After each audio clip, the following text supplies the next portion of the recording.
시민과 함께하는 로컬 인문학 토크쇼 시민의 품격. 오늘은 대구를 벗어나 봤습니다. 저희가 늘 특별한 그 인물을 초대해 왔는데 오늘은 저희가 찾아왔습니다. 예, 그 보수의 대가 중 한 분이십니다.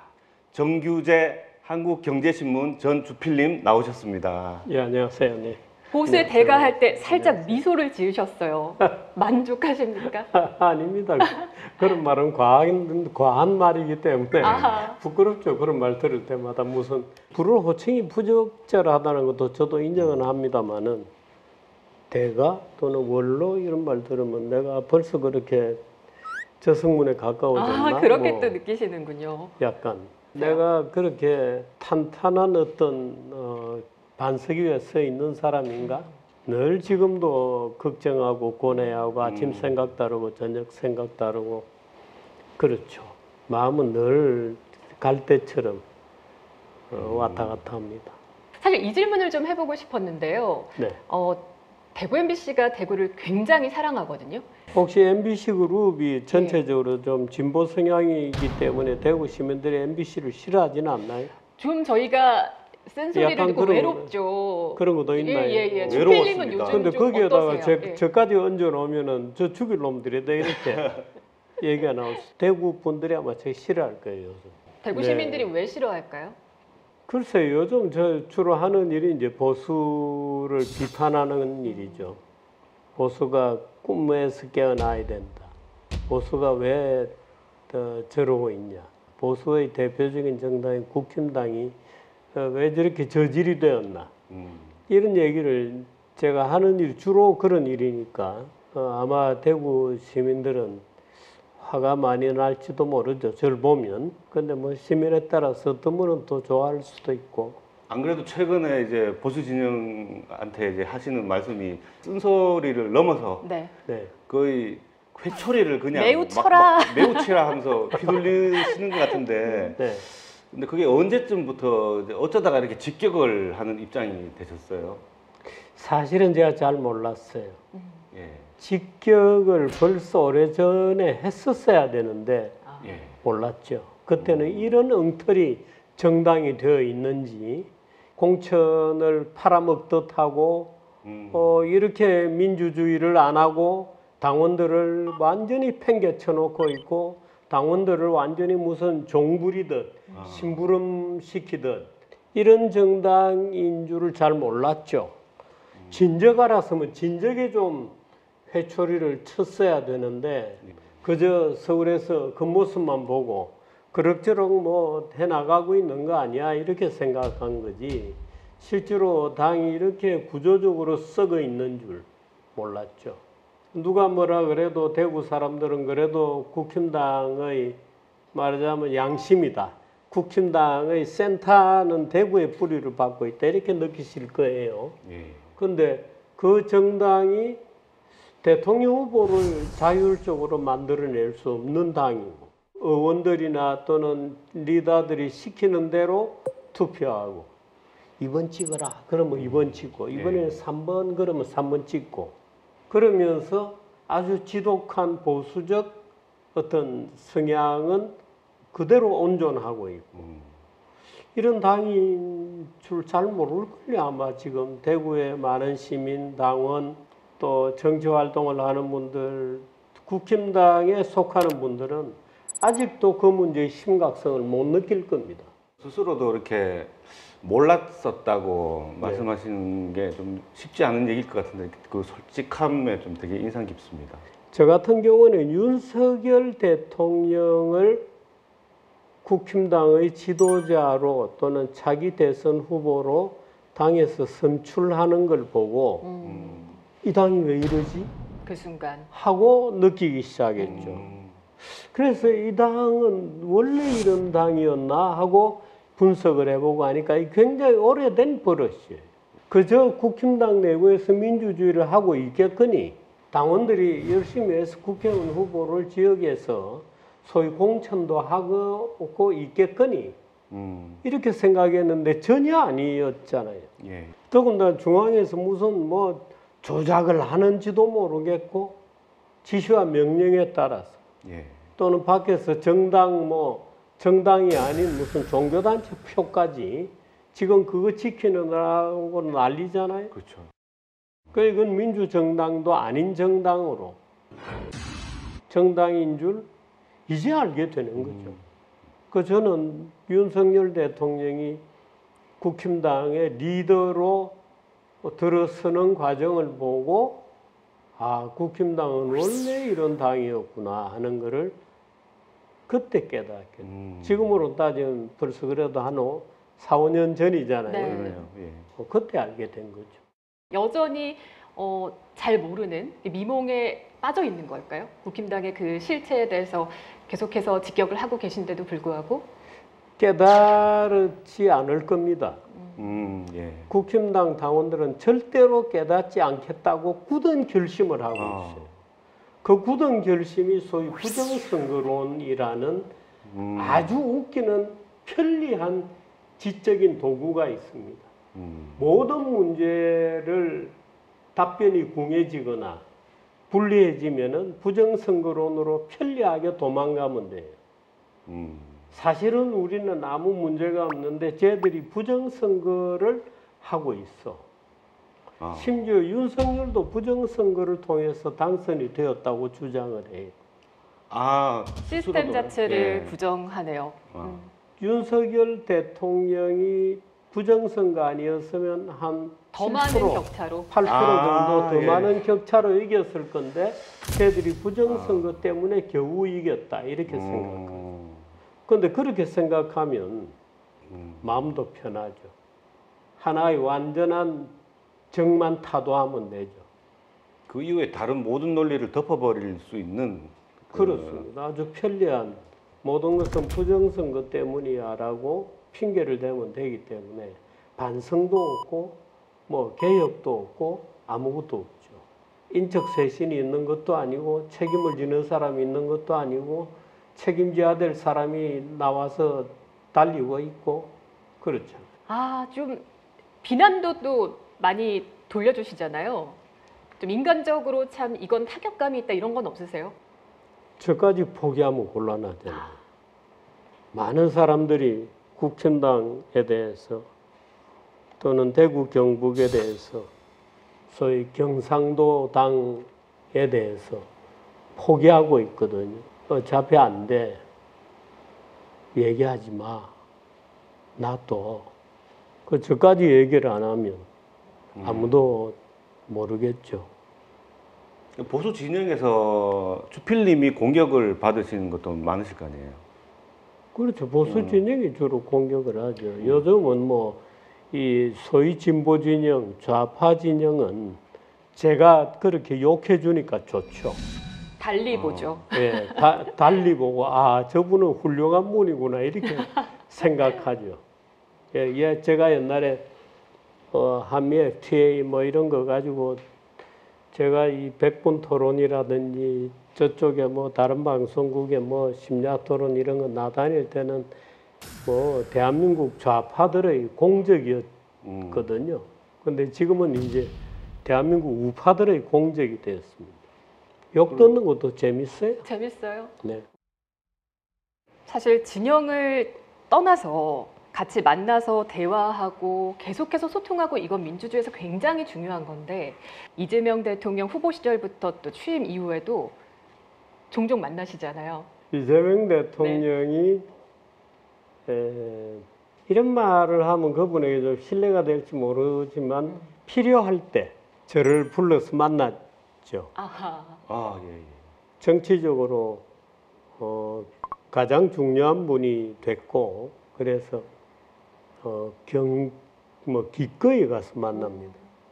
그런데 이재명 대통령 처음 제가 만나고 왔을 때에 이 보수권의 유튜브 또 보수권의 소위 시사평론가 이런 사람들이 수도 없이 달려들어서 정규제 변절자 아이고. 이재명의 푸들이다 뭐 이런 얘기로 도배질을 했어요.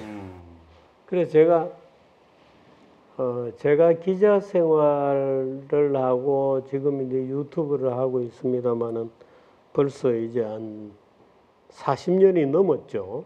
근데 제가 누구에게도 명예훼손 소송을 당해 본 적이 없습니다. 예. 걸어본 적도 없습니다. 근데 그때는 못 참겠더라고요. 예. 그래서 제가 아는 변호사 친구한테 전화를 해서 이런 일이 있어서 내가 도저히 이런 모욕적인 발언은 견딜 수가 없다 하고 얘기했더니 그 정도 같으면 뭐 미친 소리 들었다고 생각하고 잊어먹으세요 이러고 그러더라고요. 그래서 내가 정신을 차렸죠. 아, 넘어가야 되는 거구나. 제가 알기로는 주필님께서 이전에는 그 이재명 이재명 대통령을 많이 꽤 비판을 하신 걸로 알고 네. 있거든요. 옛날 같으면 안 마주 앉으셨을 것 같은데요. 윤석열 씨는 국사범이고 이재명은 잡범이다. 이런 라고 말을 하셨죠. 제가 쭉 예. 해왔죠. 예, 예. 그 윤석열이 대통령이 될 때 네. 그 주필님께서 그때 경고를 많이 하셨거든요. 네. 유권자들도 책임이 있다. 네. 그리고 윤석열은 정권을 잡으면 반드시 사고를 칠 것이다. 네. 그때도 근데 이재명을 인정하지는 않으셨던 것 같거든요. 네. 근데 최근에는 그 이재명에 대한 평가가 상당히 크게 바뀌셔가지고 어떤 뚜렷한 계기가 계셨나 그게 궁금했어요. 계기라고 하는 것은 물론 구체적으로는 뭐 어떤 계기들이 있습니다. 근데 제가 이재명 대선 후보가 측에서 연락이 왔어요. 한번 예. 만나자고.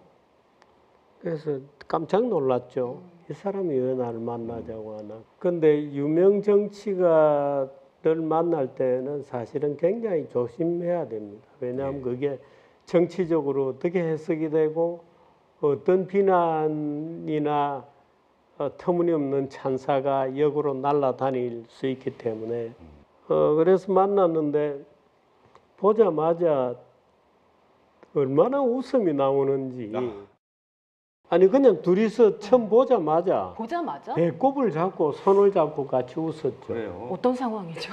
보통 악마라고 알려져 있다고 들었는데. 물론 이제 그 전에 약간 이제 이재명에 대해서는 과도하게 악마화되어 있다는 주장을 내가 조금씩 했어요. 소위 그 이재명을 거짓말장이로 만든 소위 공직선거법 위반 사건입니다. 예. 그런데 그 공직선거법 위반에 이재명이 1심에서 유죄를 받고 소위 김문기를 아느냐 모르느냐는 골프를 같이 치기까지 했는데 네가 어떻게 김문기를 모르느냐는 그 문제였어요. 그런데 1심에 유죄를 받고 2심을 앞두고 있을 때입니다. 2심 고등법원 판결을 앞두고 있을 때인데 제가 자료를 다 구해가지고 찬찬히 들여다봤습니다. 제가 이거는 무죄다 그랬습니다. 아, 예견하셨죠. 예, 이거는 무죄다. 그 저하고 같이 이제 옆에 있던 사람들이 아니 그게 왜 무죄냐고 이재명이 거짓말한 내가 해외 골프를 여러 번 치러 갔는데 나도 4년 5년 전에 누구하고 골프를 같이 쳤는지 전혀 기억이 안 난다. 근데 그거를 너는 왜 기억을 못 하느냐고 추궁하는 거다. 예. 나는 김문기를 모른다. 김문기를 모를 수밖에 없죠. 왜? 자기 시장인데 시의 자회사의 과장급이에요. 그 누가 심부름한다고 쫓아다니고 있어도 시장이 모를 수도 있죠. 모를 수도 있고 알 수도 있어. 니는 알았어야 된다고 윽박 지르는데 불과하지 그게 무슨 증거가 되냐 하고 제가 이거는 무죄로 판결이 나야 옳은 판결이다 하고 이제 주장을 하기 시작했죠. 무죄가 났죠. 예, 그렇죠. 2심에서. 고등법원에서. 판결문이 나오니까 정규제가 다시 보자 정규제 이렇게 된 거예요. 예. 그 전후였어요. 보자 그래서 후보자 시절이었죠. 예, 뭐 볼 이유가 없다 그렇게 해서 둘이서 손을 잡고 한참을 웃었어요. 너무 재밌었어요. 근데 그럼에도 불구하고 대구 경북은 특히나 이재명 비토 정서가 워낙에 강해서 아직도 잠정적인 범죄자, 거짓말쟁이 이렇게 알고 있는 분들도 많이 계세요. 예. 뭐 지금 취임 이후에도 탄핵 집회를 계속하고 있는 것이 또 안타깝게도 대구 경북이기도 하거든요. 이재명 대통령 직접 만나보시니까 좀 이런 사람이다. 그분이 2년간은 아닙니다. 이념가는 아니다. 네. 오. 소위 이제 좌익 악마처럼 돼 있잖아요. 예, 예. 수단과 방법을 가리지 않는 목적을 위해서는 무엇이든지 할 수 있는 어떤 거짓말도 할 수 있는 사람이다 이렇게 흔히 되어 있는데 제가 볼 때는 이재명 대통령이 좌익적 성향을 지금 많이 가지고 있습니다. 예. 그렇다고 그분이 이념가일 거냐 저는 그렇게 보지 않습니다. 어릴 때부터 좌익의 밭에서 큰 거예요. 어떤 얘기라 그러면 당연히 좌익적 공식을 가지고 있죠. 예. 그 좌익적으로 생각합니다. 근데 문제가 조금 커서 조금 들여다보자고 가지고 와봐 하고 들여다보고 말하자면 문장 하나하나 풀기 시작하면 이재명 대표는 오히려 우파적 판단을 내릴 가능성이 굉장히 많은 사람이죠. 그렇게 보세요. 예. 좌파 그룹에서 컸고 성남시라고 하는 굉장히 거친 성남시는 이런 데입니다. 서울에서 도시 재개발 과정에서 밀려난 사람들이 예. 말하자면 상계동으로 밀려나고 그렇죠. 거기에서 또 밀려난 사람들이 성남으로 간 겁니다. 그러니까 대한민국의 개발 과정에서 가장 소외되고 버림받고 밀려다녔던 정서를 가지고 있는 사람들의 집합이 성남시 소위 그 유명한 상대원동 예. 시장 그 부근인 겁니다. 그러니까 거기서 컸거든요. 네. 그러니까 이재명의 멘탈은 굉장히 좌파적일 것이다고 또는 대한민국에 대한 부정적 인식을 가지고 있을 거라고 충분히 짐작할 수 예. 있죠. 그런데 만나서 얘기를 이렇게 차근차근 해보잖아요. 그럼 굉장히 다른 면을 발견하게 돼요. 본인도 대통령 후보가 되어서 자기가 생각하는 방식이 약간 다를 수 있다는 것을 느낀 것 같아요. 이재명 대통령 후보 시절에 그 중도 보수를 표방을 했었잖아요. 네, 그러니까 예. 이재명으로서 선거 전략상으로도 정규제라든가 예. 또는 종합제라든가 이런 분이 필요하죠. 국힘당 진영에서는 아무도 안 움직이니까 가운데 언론계에 있는 종합제 정규제가 그래도 생각이 열려 있는 분이라고 보고 종합제 정규제하고 미팅하는 모습을 보여줌으로써 중도층에 어필하겠다는 분명한 전략을 가지고 접근한 거죠. 좌파의 풍경으로 자란 사람이 그 대통령이 되어서 중도 보수를 표방해서 대통령이 되셨는데 주필님 보시기에 지금 대통령이 된 이재명은 중도 보수인 것 같습니까? 어떻게? 현실의 여러 그 이해관계자들이 있으니까 공개적으로 얘기하기는 어려운 얘기입니다만은 이재명은 변하려고 굉장히 애를 쓴다고 저는 느낍니다. 민주당은 잘 안 바뀌죠. 그러니까 이 둘 사이에 필연적 모순이 있을 겁니다. 지금 뭐 이번에 지지율이 급락하는 일이 있었잖아요. 원래 이재명을 극적으로 지지했던 사람 말고 소위 중도 실용이라는 이름으로 이재명을 지지했던 그룹 중에 상당수가 떨어질 가능성이 있는데 예. 2달 만에 이런 상황이 어떻든 폭로되고 있는 것은 필연적이다 이렇게 저는. 그러니까 이재명 대통령은 여러 가지 어떤 중도 실용의 길을 가려고 하지만 국힘당은 국힘당대로 민주당은 민주당대로 완전히 이건 다른 세상에 살고 있거든요. 그 얘기할 이유도 없고 다른 사람하고 토론할 이유도 없고 자기들끼리만 얘기하고 앉아 있는 겁니다. 어떤 갈등이 있고 그 문제를 해결하려면 어디에서부터 문제를 풀어야 되고 하는 그 일련의 과정을 민주당도 거부하는 상태고 국힘당은 아예 그건 뭐 쳐다보지도 않죠. 그러니까 그 갈등은 이재명 대 민주당의 갈등일 가능성이 굉장히 많고 아, 제가 그거는 대통령 되기 전부터 예고했었거든요. 예. 이재명의 최대의 짐은 문제는 과제는 민주당이 될 거다. 신호가 조금 빨리 온 것일 수도 있겠네요, 지금 최근에. 신호가 조금 빨리 온 것일 수도 있고 국회에서 여가부 장관 또 교육부 장관 예. 두 명이 날아가고 두 명이 새로 들어왔잖아요. 더 나쁜 케이스들이 들어왔다고 아, 그렇게 보세요. 흔히 보거든요. 특히 교육부 총리 같은 경우에는 야, 부총리감이 기본적으로 돼? 이제 이런 지적들이 많이 나오는 분위기도 합니다만은 뭐 죄송합니다, 본인에게는.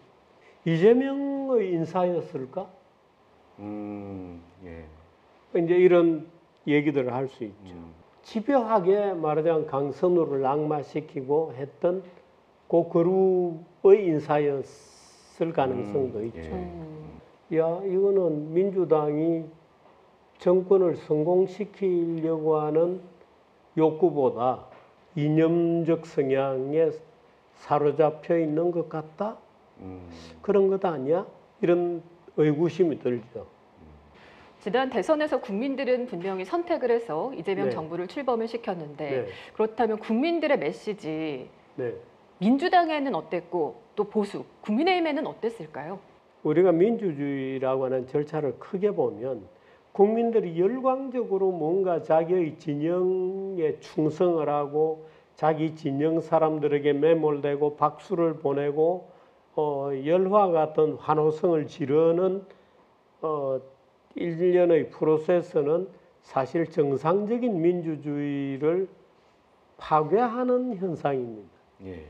그러니까 오히려 열정적인 지지들이 조금씩 빠지는 것이 사실은 좀 더 냉정해지는 정상적인 과정일 수도 있죠. 좀 지켜봐야 되겠습니다만은 저는 뭐 재밌게 보고 있습니다. 보수는 지난 대선 국민 메시지를 좀 어떻게 읽었어야 됩니까? 보수는 참으로 미스테리한 집단입니다. 미스테리한 집단이고 너무 그 국민들이 당의 결정에 모든 것을 맡겨놓고 있어요. 네. 당에서 어떻게 결정되고 그 결정이 민주적 프로세스를 거쳐서 결정되는지에 깊은 관심이 없어요. 말하자면 경상도 사람답게 예. 선이 굵게 맡겨놨으면 맡겨놓고 믿어야지. 걔들이 결정하면 우리는 따라야지. 밀어주고 하면 되는 거지. 뭐 시시콜콜하게 잘하고 있나 못하고 있나 하고 들여다보고 간섭하고 남자답지 못하게. 그게 경상도 그렇죠. 스타일입니까? 근데 당이 우리가 생각하는 것처럼 그렇게 멋지고 민주적으로 결정하고 있지 않습니다. 김영삼 대통령 이후에 예. 소위 문민화되었잖아요. 문민화된 소위 87년 체제 이후에 당 안에서 자기의 후보를 치고받는 정치 투쟁 속에서 길러낸 사람은 없습니다. 그러네요. 다 밖에서 예.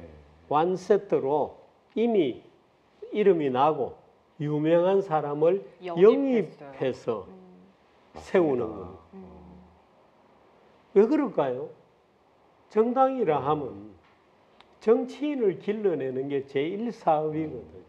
제2사업은 그 길러낸 정치인을 국민의 리더로서 국민들에게 내놓는 겁니다. 우리가 키운 이 사람은 어때요?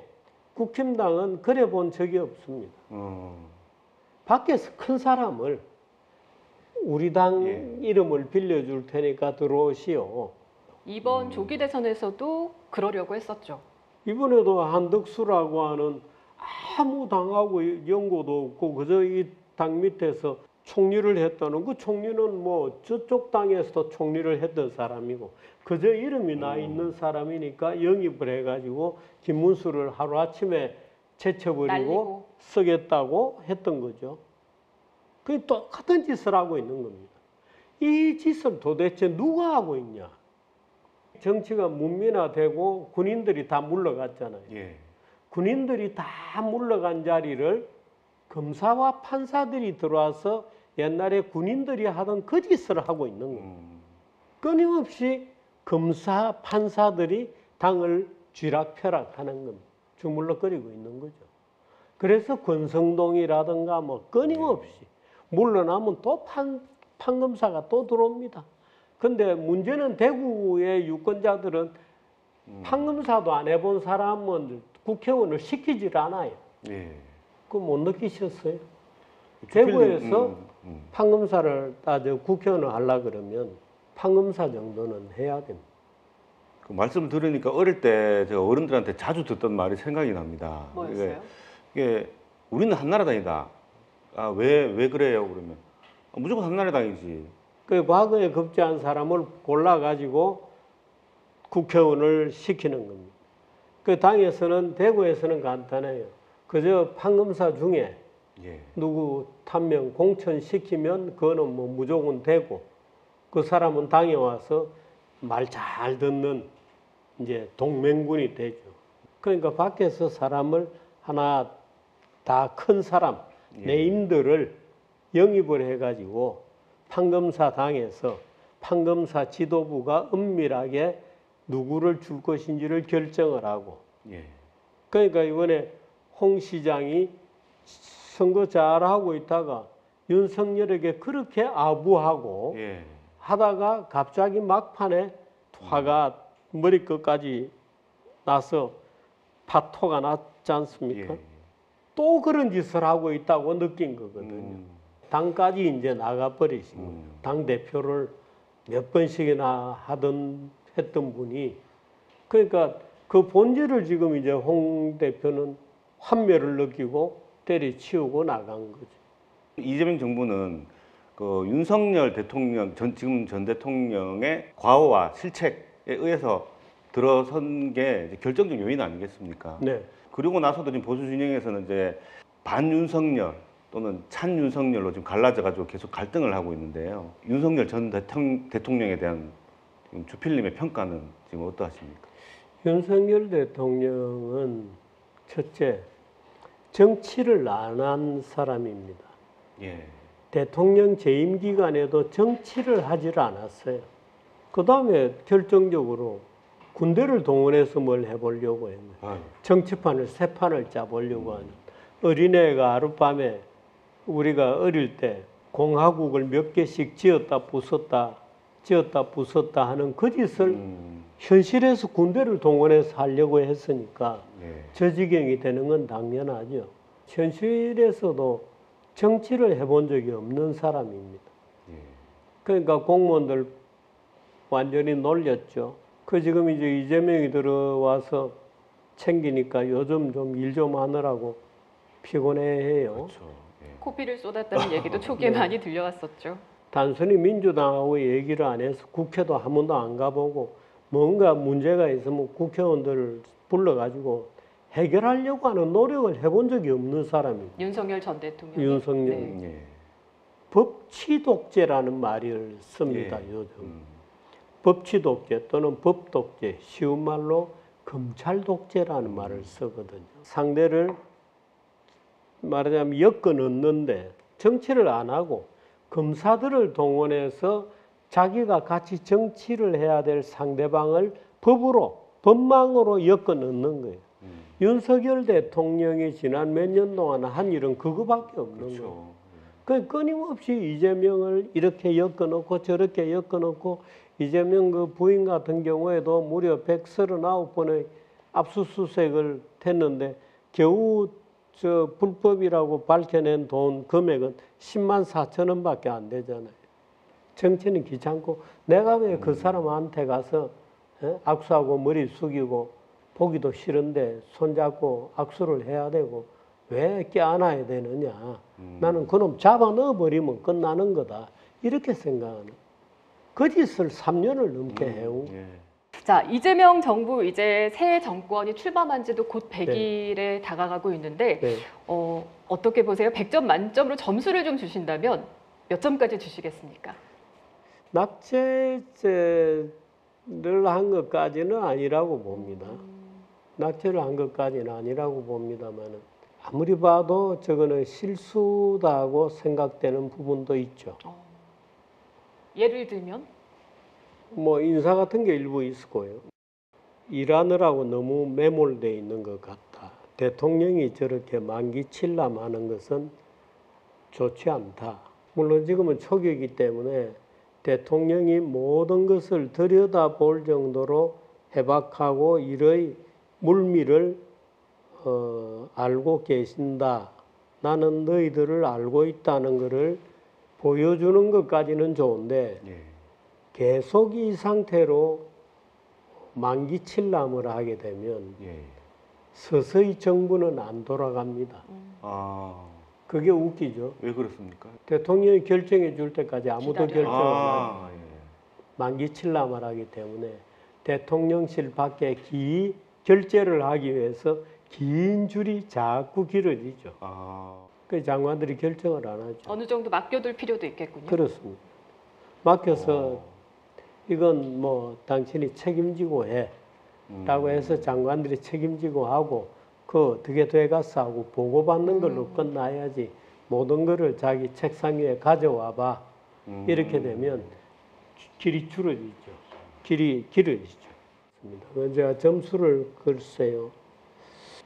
뭐 B학점 이상은 한 된다고 봐야 되겠죠. B학점. 그럼 잘 받은 거 그럼 아닌가요? 어디에서 좀 B까지 올라간 거예요? 낙제는 면했다가 지금 B까지 올라갔는데?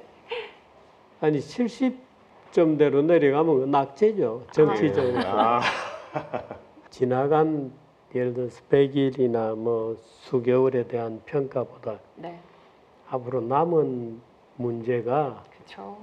정말 걱정이 되기 때문에 남아있는 엄청난 문제들이 예. 다가오고 있다 하는 두려움이 들죠. 제가 느끼기에는 지금 이제 100일 아직은 그 이재명 정부에 대한 평가가 좀 긍정적인 것 같이 느껴지거든요. 주변에 그럼요. 그렇게 예, 느끼세요? 주변에. 그럼요. 예. 좀 민심을 좀 알아보러 우리 또 제가 사우나를 한번 가봤어요. 우리 남자들은 사우나에 가면 민심을 다 들을 수 있잖아요. 예. 어른들 얘기 들어보니까 일단 그 얘기를 하세요. 형님 민생지원금 받았는겨? 뭐 이렇게 하면은 받았지. 근데 그거 뭐 줄라면 많이 주던가 선난 껍데기 줘가 어디 쓸라고 뭐 이러면서. 근데 뭐 욕은 할 수 없고 뭐 주필님 말씀처럼 좀 지켜봐야지 뭐 이렇게 말씀하시는 게 이 대구 경북 민심도 좀 전에는 이재명 무조건 나쁘다 그러더니 조금 달라졌나?